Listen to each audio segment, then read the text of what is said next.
E o Jornal Gente está de volta ao vivo, Rádio Bandeirantes, para todo o Brasil e para todo o exterior também. Olha, a gente vai conversar agora sobre um assunto que pode... Bom, você já ouviu falar, mas será que você sabe mesmo o que é o Drex? Então nós chamamos aqui para o nosso jornal de hoje o Vinícius Bazan, que é analista de criptoativos da Empiricus Research. Vinícius, seja muito bem-vindo ao Jornal Gente, comigo e com o Pedro Campos, para a gente esclarecer os assuntos a respeito do Drex. E eu queria começar com aquela pergunta óbvia, né?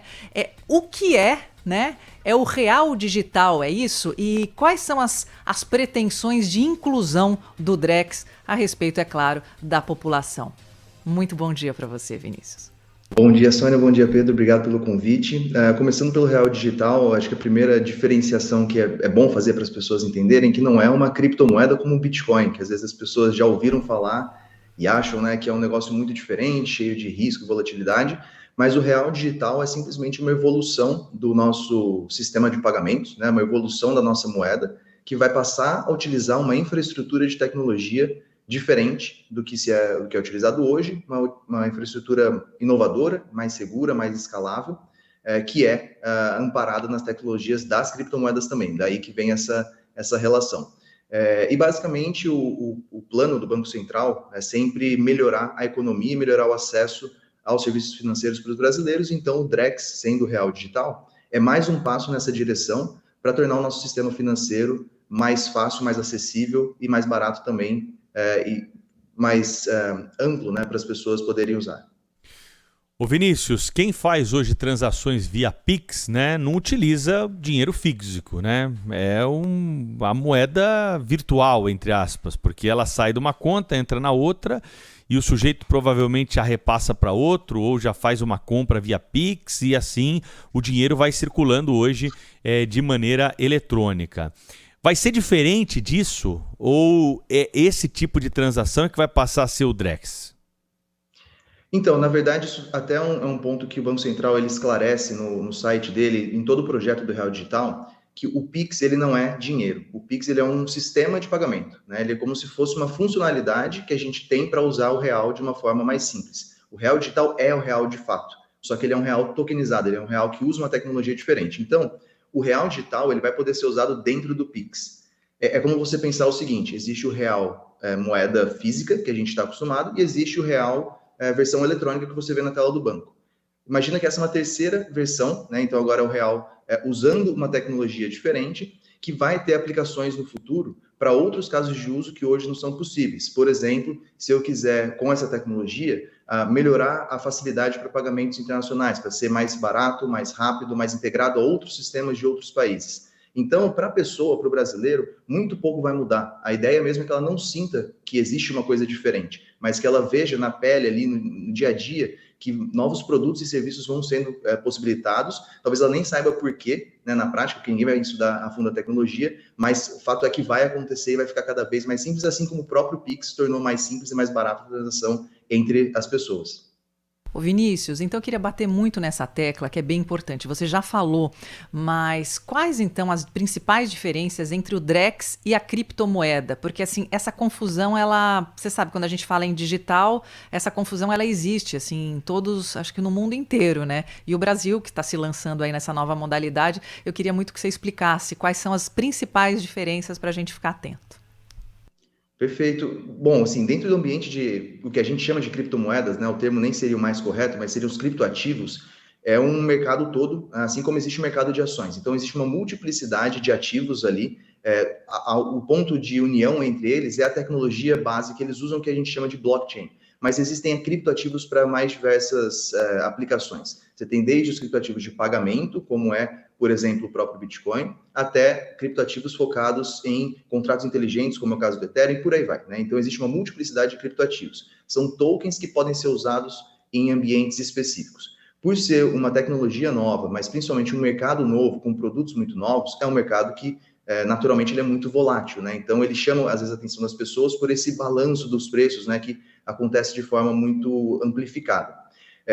O Real Digital, ele utiliza esse mesmo tipo de base tecnológica, mas por ele ser emitido por um banco central, por ele ser controlado por uma instituição central, né, governamental também, ele não tem essa mesma característica do criptoativo de ser um ativo que você vai comprar esperando uma valorização exponencial. Ele é simplesmente um ativo que a gente já conhece, que é a moeda fiduciária, o nosso real do dia a dia, utilizando uma tecnologia que está sendo hoje validada pelo ambiente de criptoativos como algo que pode dar muita segurança, muita escalabilidade, ou seja, transações em alto volume e custos reduzidos. Então, são coisas que na prática são bem diferentes, porque o real digital não é feito para se valorizar, ele é o real como a gente conhece, mas eles têm um cordão umbilical, vamos dizer assim, que é a tecnologia que dá a base disso.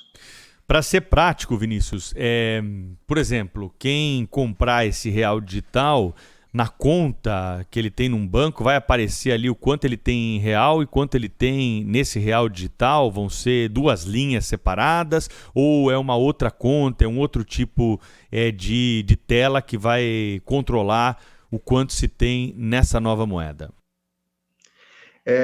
Ainda é um pouco obscuro, né? Porque tudo isso vai caminhar conforme as próprias instituições financeiras elas trouxerem isso para o seu ambiente, né? Desde as fintechs até os grandes bancos ou até mesmo aplicativos do governo, como por exemplo um caixa, né? Um aplicativo de FGTS.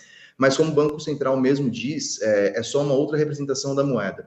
Então, quando você tem o real digital, você vai poder transferir ele entre aplicativos, né, e ecossistemas ali que permitam o uso. Mas para o brasileiro, o mais provável é que ele só veja aquilo como real, né? Então, é como se você pensar assim, eu tenho um real físico, né, a nota de R$10, e eu tenho R$10 na conta bancária. Eu vejo uma diferença entre os dois, porque eles são visualmente diferentes e têm usos em ambientes diferentes, né? Você não usa o real físico na internet, nem você usa o real que está no seu banco diretamente na mão de um lojista, né? Você tem um intercâmbio entre essas coisas. O real digital vai ser só mais uma coisa, você vai intercambiar entre isso, transformar o real digital em nota, em cédula, ou transformar o real digital em uma representação eletrônica no banco.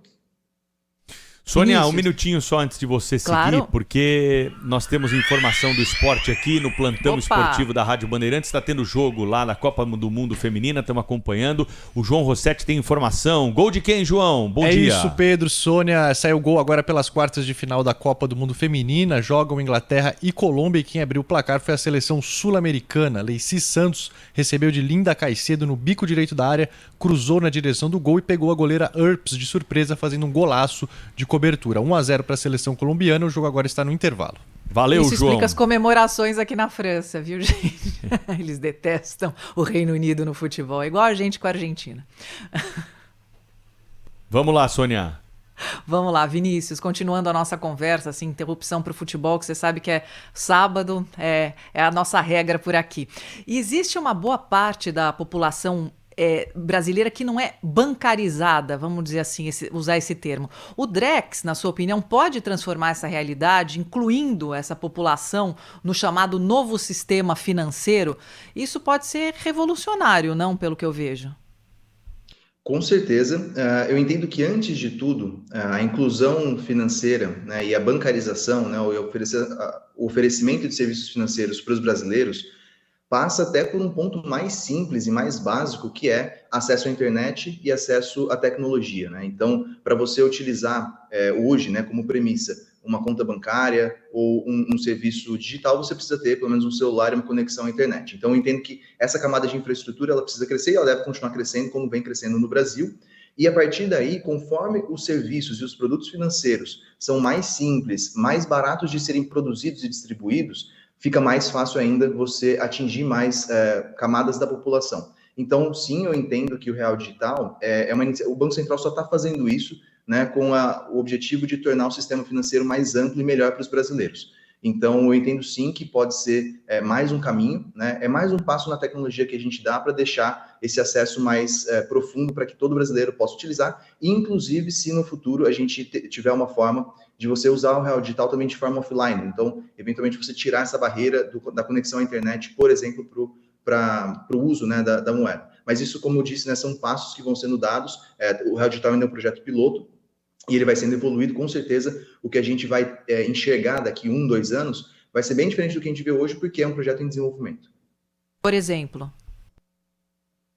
Que você diz que a gente vai enxergar em 1, 2 anos. na prática, se você puder fazer uma leitura para a gente. Sim, claro. Não, por exemplo, o que eu falei sobre um pagamento que a gente chama de cross-border, né? Então, um pagamento transfronteiriço. Hoje, para você fazer um pagamento para uma pessoa, vamos supor, na França, eu tenho algumas etapas para fazer, para sair dos reais que estão na minha conta bancária e converter isso para euro, por exemplo, né? Então, eu não consigo fazer isso via um aplicativo diretamente. Eu preciso ou de uma instituição bancária ou de alguma fintech que faça esse intermédio para mim.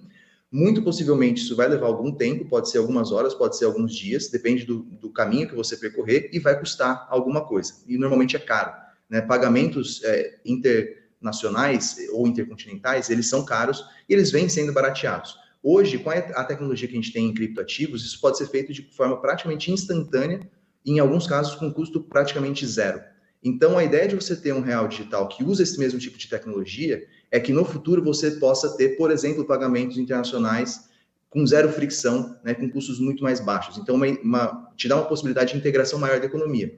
Hoje o Banco Central não tem isso ainda claro e desenvolvido, mas essa tecnologia exatamente é o que é necessário para permitir esse tipo de avanço, inclusive está nos planos do Banco Central estudar transações desse tipo. Vinícius Bazan, analista de criptoativos da Empíricos Research, muito obrigada por conversar conosco ao vivo aqui no Jornal Gente e esclarecer para a gente o que é o Drex. Muito obrigada, Vinícius. Obrigado.